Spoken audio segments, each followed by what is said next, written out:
ladies and gentlemen, Nick here, and welcome to my Doctor Who Series 1 ranking. So I'll be ranking all 10 stories from Doctor Who Series 1. There's 13 episodes, but including the two-parters as stories, then it's 10 stories. And the same will be said for Series 2 and 4.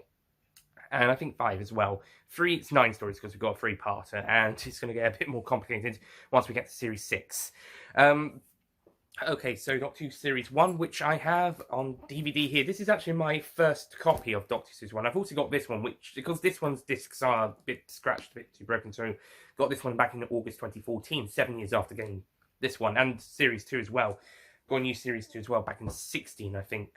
So, I'll be watching those ones downstairs, and my other Series 2 is in the box, which will, like this one, it's going to be shown on display. So yeah, I've got Series 1 and 2 twice.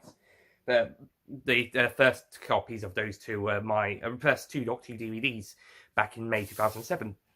I think by the sound of it, I think I've worn the discs out, especially for Series 1. Like I said, the reason I had to replace Series 1 in the first place was because of the other one's discs were damages. But I've kept this one because it's sentimental and display purposes, whilst the other one is more practical. Okay, so my ranking for Doctor Who Series 1. So the stories we are looking at are Rhodes, The End of the World, The Unquiet Dead, Aliens of London and World War III, Dalek, The Long Game, Father's Day, The Empty Child and The Doctor Dances, Boomtown, and Bad Wolf and The Parting of the Ways. Okay, so let's not waste any more time because there's 10 stories and these rankings seem to go on forever for the most of them. So let's get started with number 10, Boomtown.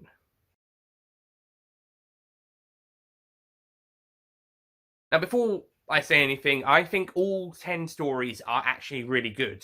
There's just some that are weaker than others. And I think Boomtown's script, its story, just isn't that great. That's why it's so low on the list.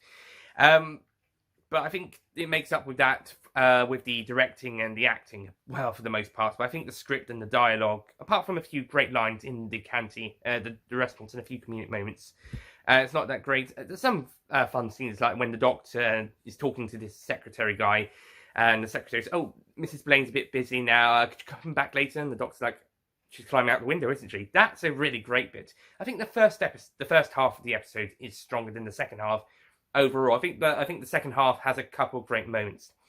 I think the ending is probably the worst bit for the script, although I'm not really a big fan of the Rose and Mickey characterization in this episode. But I think the worst bit is the climax. Not so much my problem is that it doesn't really fit well with this whole Margaret wants redemption arc. It's just it's just a trick. So what's the point? So on the whole, I think Boomtown's good, but I think there's a few problems with it script-wise. I know it was last minute, but we got Midnight, which is a very popular story. And to be honest, that time recording, I'm not the biggest fan of that story either, but that one's gained a huge popularity, so maybe on a rewatch I'll probably understand why people love that story. I know this one's a little bit popular, but not to that extent, not to the Midnight extent. So Boomtown, it's okay. It's pretty good. Some standout individual scenes, but as a story, it's just good. Number 9. This one was actually lower than Boomtown originally, but I think Boomtown story just doesn't. I just don't think it's that great a story. I think Long Game, which is my number 9 choice, so number 9, The Long Game. I think The Long Game's got something. It's just that it doesn't show that much. It's focusing on the stuff happening on Satellite 5. And I know this is all set up for the series finale, but I think we could have explored the fourth great beautiful human, whatever, empire. The fourth great and beautiful, bountiful human empire. I think we could have explored that a bit more. Maybe we could have something a bit more insightful into this universe.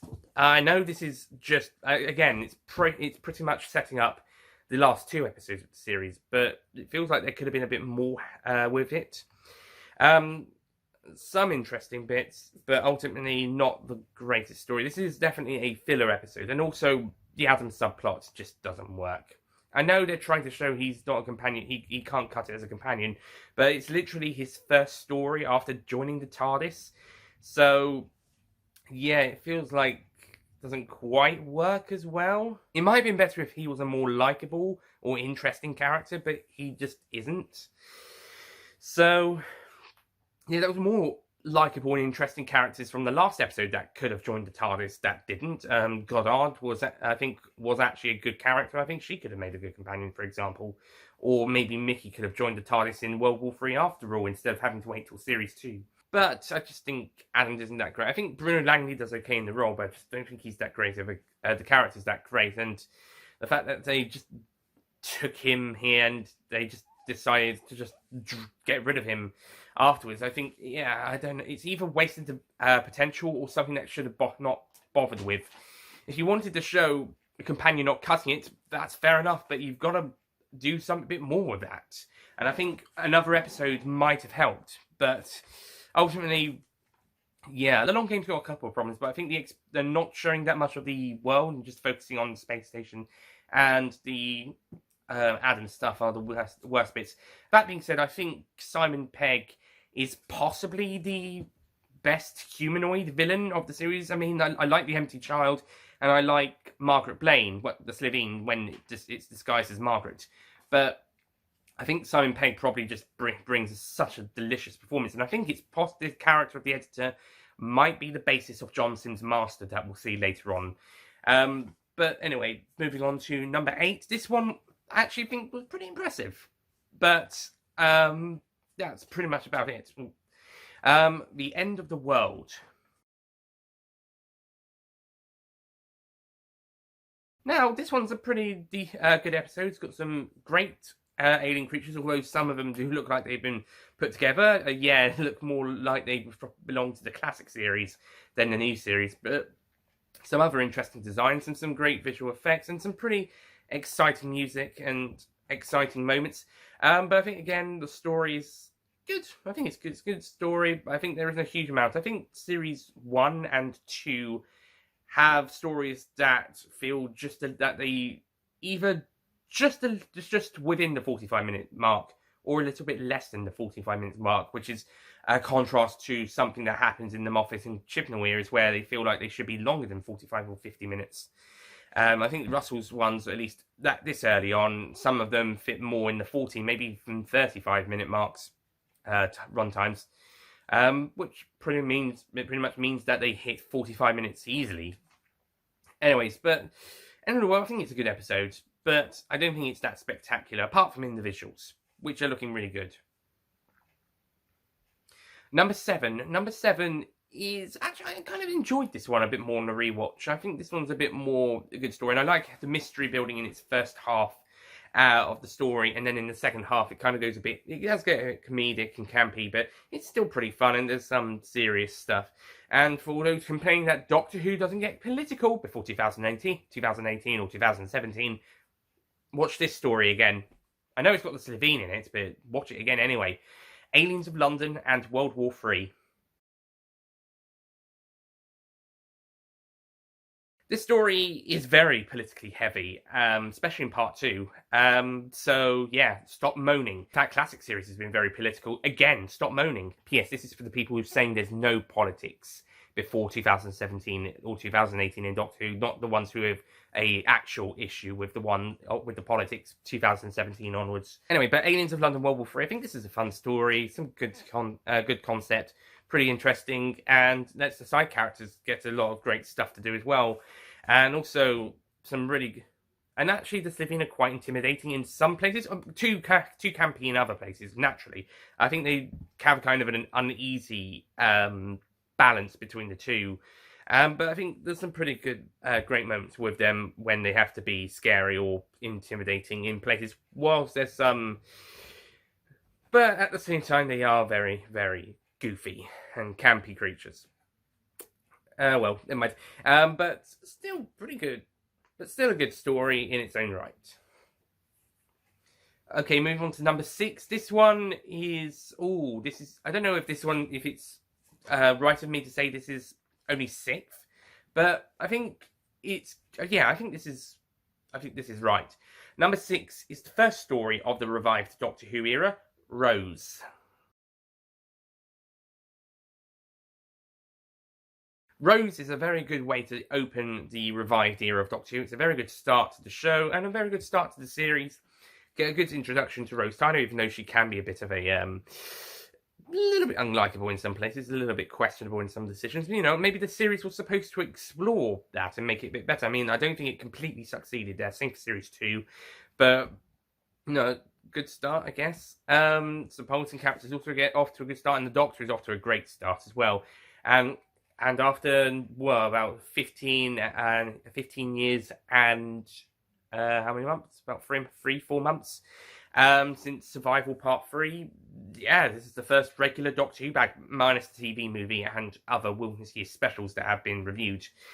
But I think, yeah, it's off to a good start. I don't think it's particularly spectacular, and I do think Spearhead from Space and Terror of the Autons are actually better as Auton stories, in the former case also as post-regeneration story.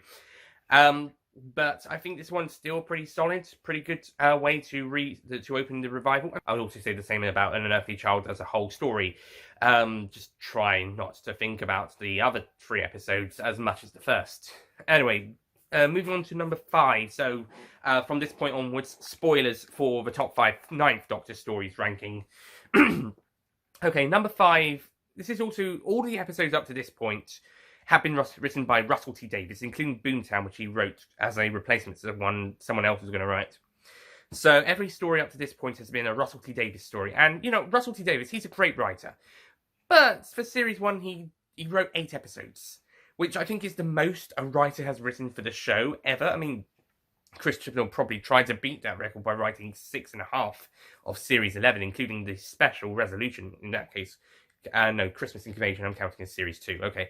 But I think 8 is a bit excessive, Russell. I think 8 episodes out of 13 is a bit excessive, so I'm glad that we got 5 episodes written by other people. Mark Gatiss, Robert Shearman, Paul Cornell, and 2 by Stephen Moffat come later in the series. But yeah, I think Russell maybe someone else could have taken. I know Boomtown was a last minute one, but maybe Russell could have gone someone else instead. Maybe asked one of the other writers to do another episode. Maybe not Stephen Moffat, but maybe one of the other 3. Boomtown does tie in with this next episode that is coming 5th on this ranking, and the first by one of our other writers, and that is The Unquiet Dead by Mark Gatiss. The Unquiet Dead is pretty great. I think it's a very good story. I think it's enjoyable, and it's got some good characters. I think it needs a few little bit more tweaks, but I think it's a great story, and really enjoyable to do a historical horror with a touch of sci-fi thrown in. And after the end of the world, the previous story pretty much established a time war and the Doctor's connection to it.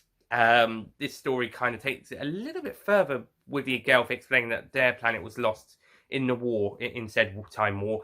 And then 2 stories later, we're going to find out, 2 stories, 3 episodes later, we're going to find out who the Doctor was fighting. So it's setting that all up quite nicely. It's also setting up the Rose Tyler, Pete Tyler relationship in episode 8 really well, which is next on my list. Number 4.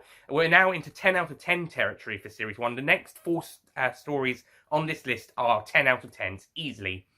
At least for since rewatching. And number 4 is Father's Day. Written by Paul Cornell, this story really gets this is the Vincent and the Doctor, or the Rosa of Series 1. This is the one that hits you hard in the chest. In fact, I was actually getting a bit teary-eyed towards the end of this episode. Maybe even, I don't know if more or less than Bad Wolf Parting... I don't know if more or less than Parting of the Ways, but certainly it was a teary-eyed, nearly teary-eyed episode. It was coming up. Hey, I'm 20. I'm allowed to be a bit emotional. So, yeah, this one definitely rocks the emotional core a lot. Not to mention a fantastic story, great script, great dialogue, great characters. The only really thing that doesn't quite work for me is the Reapers, why they're here in the first place. I mean, I can understand why they're here, but, you know, since they're never seen again, it's a bit of a questionable move. But you know what? You need a threat like them to sort of put these characters in danger so you can have this story. So I'll roll with it. It's not really a massive complaint. It's just something I don't really completely get. But nevertheless, I think this is a really great story. I don't know if it's as tough of a watch as Vincent and the Doctor or Rosa, especially not Rosa. That one was a very difficult episode to rewatch, and it will be again. But with the context of that story, it makes a lot of sense. This story is a bit easier to rewatch than that one, but blimey, the emotional context, well, it's going to hit hard. And I am kind of glad that this story comes just after the halfway point. It needs that, just like how Dalek does with the Daleks, reinventing or reigniting interest in the series after it might dip midway through, especially with Long Game coming in between the two of them. Then I think something like this, and also the next story on this list, which is the following story from this one, kind of might reignite some interest in some people. Shame the viewing figures didn't agree with the last couple of episodes, though. See, people who are having a go at Series 11's viewing figures, it wasn't just Series 11 that lost its viewing figures midway through, or at least dropped midway through. Series 1 and Series 5 also had that problem. And as for Series 10, what the hell happened there? And Season 26, what is going on? Okay, Season 26, it makes sense because it was up against Corrie. Okay, moving on to number 3. As I mentioned, this is the story right after Father's Day, and hopefully was supposed to have ignited some more interest in the show. Or at least it would have done after broadcasting, or at least the first episodes anyway. The Empty Child and the Doctor Dances by future Series 5 to 10 showrunner of the show, Stephen Moffat.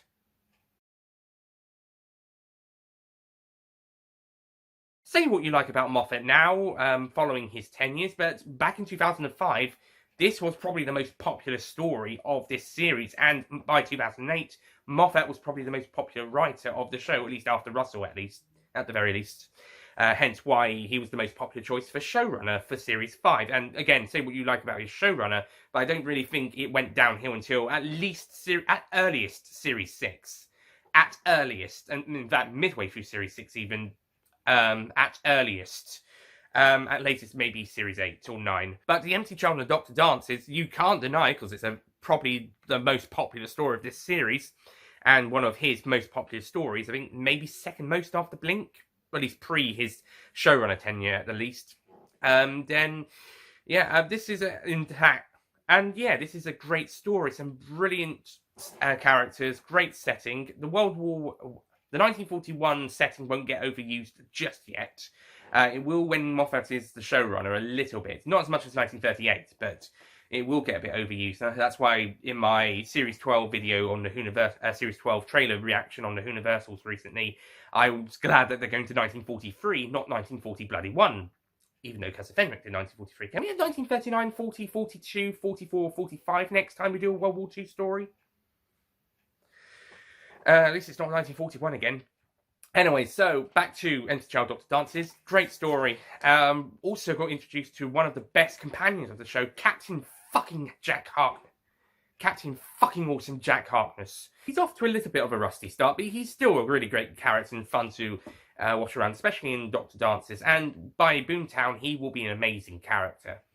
So we're off to a great start here. And we've also got some really great supporting characters such as Nancy and what was his name? Richard Whittington's, not Whittington's, the character played by the actor whose name I can't really remember, but I know he goes on to play Gaius in Merlin. For some reason, I'm thinking of Richard Whittington, who's Dick Whittington in Dick Whittington.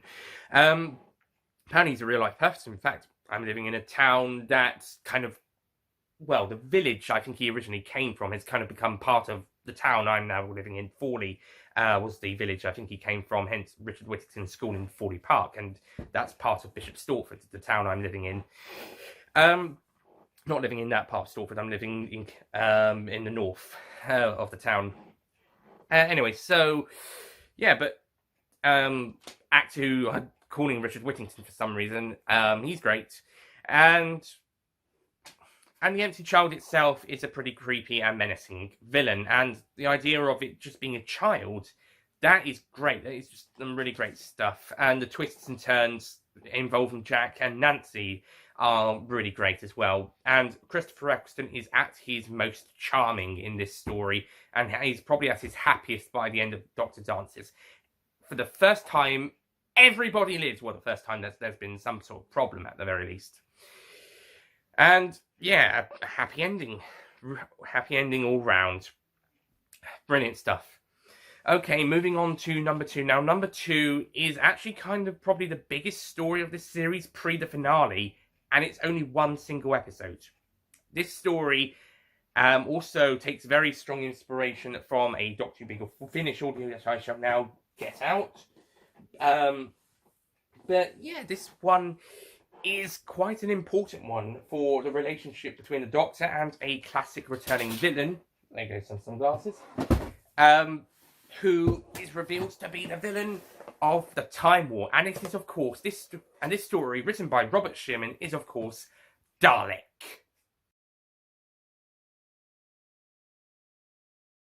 Before we continue, this story is based on Robert Sherman's Big Finish audio Jubilee, and both this and Dalek are outstanding. I think Dalek might be slightly better. I'm thinking of doing a Universal's video where I compare the two, so yeah, I wouldn't be surprised if Jubilee did turn out to be better, but we'll see when I do that, if I do that. Yeah, if I do, then Universals, check it out. In fact, just check out the Universals anyway. That is not a request, that is a demand. I don't know where that line came from, it's from somewhere. Anyway, so, Dalek.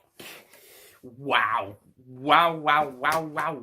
For starters, a fantastic reveal of who the Doctor fought in the Time War, basically, who the Time Wars fought. It was, of course, the Daleks. Well, who else could it be? And secondly, the relationship between the Doctor and the Dalek has been taken to the next height. Not only did the Doctor and Daleks hate each other, but now they hate each other so much. I'm sorry about the difficult angle.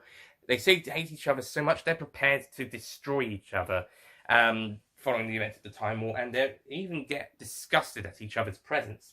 At the same time, I do think the Doctor is kind of a bit sorry for the Dalek when it does die at the very end, which actually kind of helps with his character. I think it helps with his character growth, that at one point he wanted to see the Dalek dead, but then when it does die, he kind of feels sorry for it. Well, maybe he also felt sorry for it being a bit too different as well. Not to mention Christopher Eccleston's best performance in the entire series, at least until the finale, and Nicholas Briggs starting out in the TV series at the very least. He started out 5 years earlier for the Big Finish audios, but for the TV series, his first outing as the voice of the Daleks, and he's outstanding. From second one, he is outstanding. Even the screens are outstanding. Yeah, and that Dalek, once it's repaired itself, once it's metallic bronze-like state, then it looks gorgeous, absolutely gorgeous, looks absolutely beautiful. And also some pretty cool supporting characters as well, such as Henry Van Statten and Diana Goddard, not so much Adam Mitchell. I'm sure he won't become a companion or anything. Oh, wait! And Rhodes is, okay. The main focus of this story is the Doctor and the Dalek, and it reaches new heights that has never been seen in the show before, and it takes the Doctor-Dalek relationship and the show, as I've previously mentioned, to the next level. But what could possibly be better than Dalek? Well, it turns out that another Dalek story from this series is just that little bit better than Dalek. Again, taking the Doctor-Dalek relationship even further, and to the point where the Doctor's prepared to destroy he's hoping to destroy the Daleks, but he's almost prepared to destroy the human race in order to do that, but in the end finds out he doesn't have the strength to commit double genocide for the second time. Well, for what he believes is the second time anyway, following the events of Day of the Doctor. But, yeah, this time the Doctor loses. This time the Daleks win, briefly. And number 1 is Bad Wolf and the Parting of the Ways. Russell T Davies' best Doctor Who story to date. Considering he wrote 4 series of that and he's not come back since, apart from his novel adaptations, then, yeah, this is Russell T Davies' best story to date. Bad Wolf and the Parting of the Ways is the best series finale of a Doctor Who series, and is probably my favourite New Who story after the Day of the Doctor, at least for now. We'll see what I think of Day of the Doctor when I get to my review of that. If that goes down, then this one probably will be the best story of the new series. And remember that the Daleks will be the best of all time. So that's your answer, Jack McCulloch, who was asking about it. But in the meantime, Bad Wolf and the Parting of the Ways, outstanding story, fantastic performances from around. This probably has Christopher Eccleston's best performance, to be honest, especially in part 2, Parting of the Ways. He is so amazing, and that cliffhanger is probably one of the best of all time at the end of Bad Wolf. And again, I was getting a bit teary-eyed when Christopher Eccleston was going. I got emotional when William Hartnell, Patrick Troughton, John Pertwee, Tom Baker, and Peter Davison left. Not so much Colin Baker, because he had a pretty bad regeneration scene at the start of Time to Run. I was a bit more emotional with his audio final story. Not this one. The Brink of Death as part of the Last Adventure set. A bit more emotional then than Time in the Rani. Not so much for Sylvester McCoy because it was a bit more focused on setting up Paul McGann, and I don't think I'll get emotional when rewatching Night of the Doctor when Paul McGann goes, or Dave the Doctor when John Hurt goes. With the form, it's because he didn't have too much TV stories, and with the latter, because he didn't have too much stories, full stop. Although I do love Paul McGann in Big Finish, though. But when we get to the Ninth Doctor's regeneration, then the emotion for a Doctor leaving the show comes back, and it will continue for 10, 11, and 12s. David Tennant, Matt Smith, and Peter Capaldi. No doubt Jodie Whittaker's when she leaves. Sorry, Jodie Whittaker haters, but I probably will get emotional when she leaves. Maybe even more than Capaldi because of that weird scene. Anyway, but yeah, fantastic final scene, and probably also the best regeneration scene of the show. And David Tennant also shout out for David Tennant's first lines. They're probably some of the strongest first words of a new Doctor.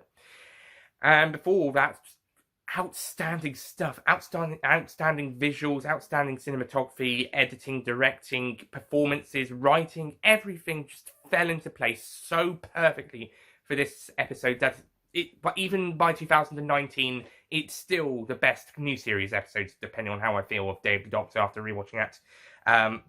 That even by 2019, it's still the second best new series story. Like I said, depending on what I think of Day of the Doctor after rewatching that. If I still consider that my favourite story of all time, then it will be the best new series story. But if it goes down, and it probably will be, then this one probably will be, or at least will almost be. But anyway, so Bad Wolf and the Park of the Ways, outstanding, just absolutely amazing.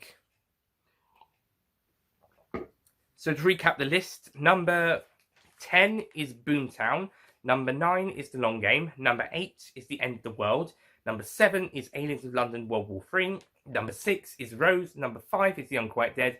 Number 4 is Father's Day. Number 3 is The Empty Child, The Doctor Dances. Number 2 is Dalek. And number 1 is Bad Wolf and the Parting of the Ways. So that's it from Series 1. And I'll just do the Ninth Doctor's top 5 stories ranking to complete the top 5/10 Doctor's stories/moments ranking, because I'm like that. And then we're on to the 10th Doctor's era, starting with the Minnesota Born Again, which is Doctor Who 2000, Children Needs 2005. Then we're on to the Christmas Invasion, his first proper story. I'll see you guys next time. Goodbye.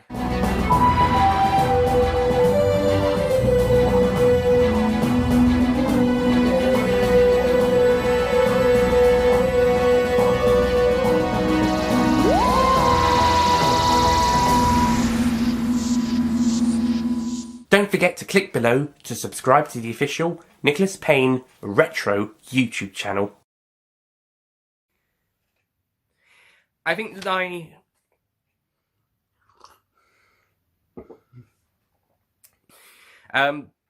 either way, I think just the Long Game's got a couple of problems, but I think the Adam stuff and the expansion of the world, I don't think that.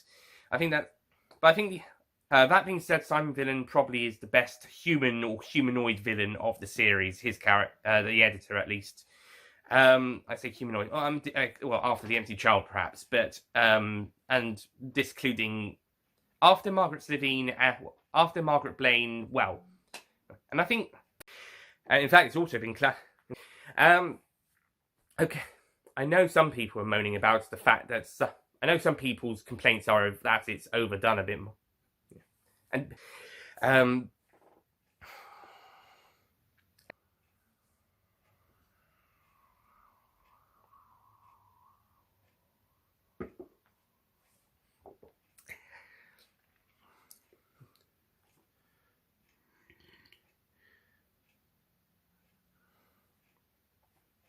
I think Spearhead from Space and Terror of the Autons are the better Auton stories. Although, I mean, I would say the same for Unearthly Child Part 1 for the classic series. It's a pretty solid, pretty great ways to open their eras of the show. Unearthly Child, I would also say the same as about Unearthly Child as a whole story, just try. But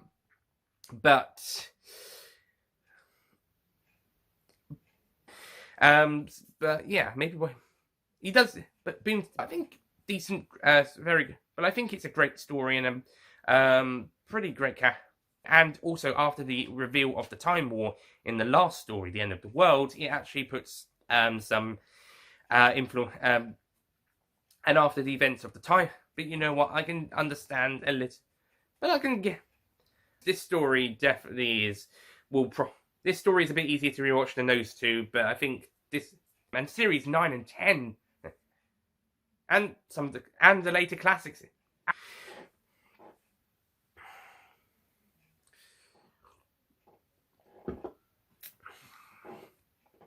But as for empty, can we have 1944 or 45 or 42 or 40 or 39 again? He's kind of off to a little bit of a rusty start, this storyline, but he's good.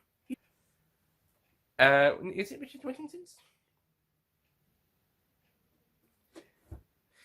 I think it's not Richard Whittington. It's Richard something. If it is Richard Whittington, let me know. Richard Whittington's was the Mayor of London, if that's in the Dick Whittington stories. Anyway, I'm kind of...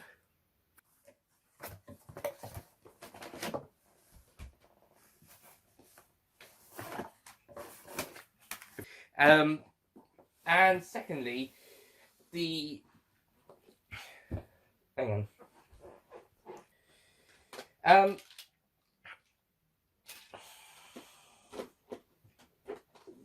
This is what happens when I get my big finishes out. They start falling down. Then it looks it looks gorgeous.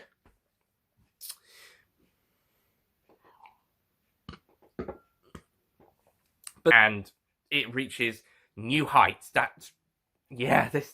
that is, and just takes the show and just takes the relationship and the show to an fuck.